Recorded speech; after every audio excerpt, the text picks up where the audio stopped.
Assalamualaikum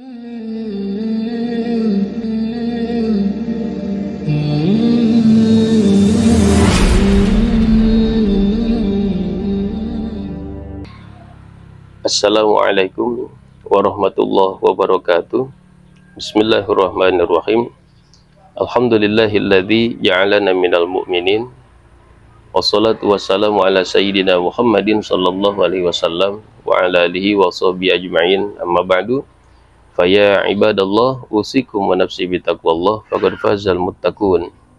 Pada kesempatan kali ini kita akan membahas tentang satu kisah yang terjadi di zaman Khalifah Abu Bakar Siddiq radhiyallahu anhu, yaitu tentang orang yang disiksa oleh Allah, jenazahnya dibelit oleh ular besar yang mematokinya sampai hari kiamat. Terdapat keterangan di dalam kitab Durratun Nasihin di halaman 139 sampai 140.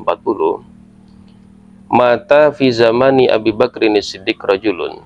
Ada seseorang meninggal di zaman Abu Bakar Siddiq radhiyallahu an pada saat beliau menjadi khalifah. Faqamu ila sholati alaihi. Kemudian para sahabat bergegas untuk menyolatkan jenazah tersebut. Tiba-tiba faidan al-kafanu yataharraku.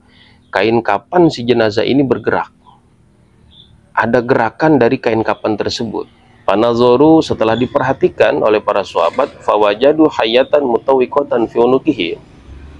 Ternyata didapati ada ular besar yang membelit leher dari si jenazah ini.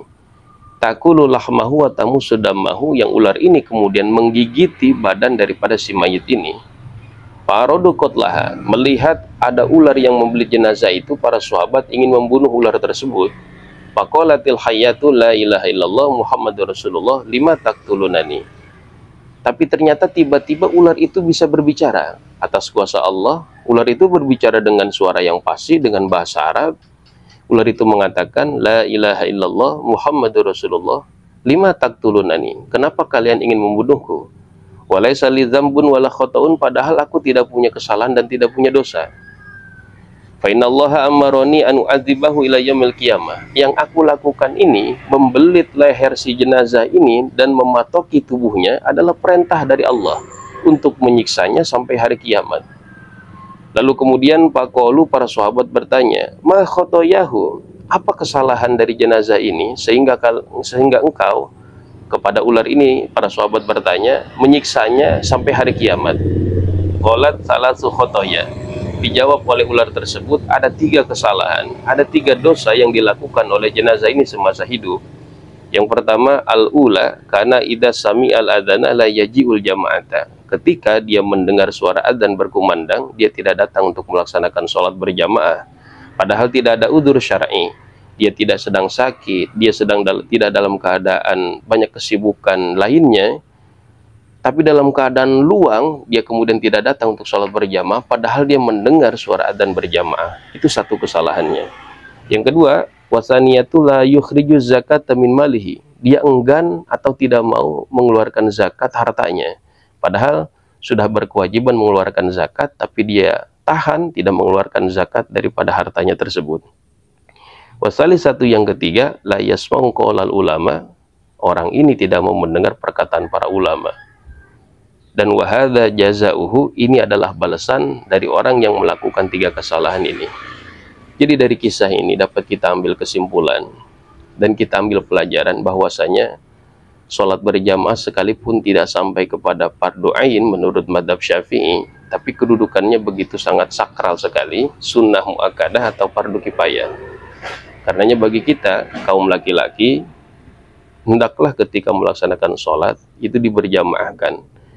Karena sekalipun kita melaksanakan sholat, tapi tidak berjamaah, dan padahal kita bisa untuk berjamaah, di antara siksaan yang akan diterima oleh orang tersebut adalah dibelit oleh ular, yang ular tersebut akan mematoki tubuhnya. Naudzubillah summa naudzubillah.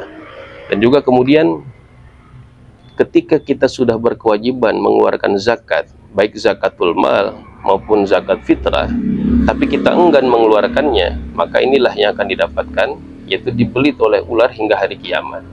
Dan yang ketiga, dan ini yang paling mayoritas, adalah tidak mau mendengar para ulama, nasihat-nasihat daripada para ulama.